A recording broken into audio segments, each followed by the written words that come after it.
با یاد و نام خدا شروع می‌کنیم طرح آموزش مادران جوان شرکت صحت را با شعار مادران سالم، فرزندان سالم و جامعه سالم. برنامه دیگری که با شرکت صحت داشتیم برنامه آموزش مادران همواره دغدغه بزرگ مسئولین بهداشتی کشور است.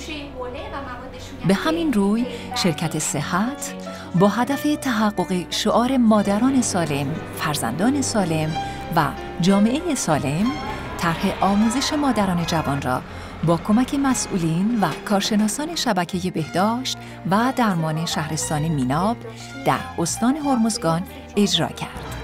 در این طرح بزرگ 2000 مادر جوان تحت آموزش مراقبت‌های بعد از زایمان و بهداشت کودک قرار گرفتند. شرکت صحت با اهدای صدها جلد کتاب آموزش نگهداری از نوزاد به همراه هدایا و بسته‌های بهداشتی در این طرح بزرگ مشارکت کرد. یادمون باشه برای رسیدن به جامعه سالم باید مادران سالم و فرزندان سالم داشته باشیم. شرکت صحت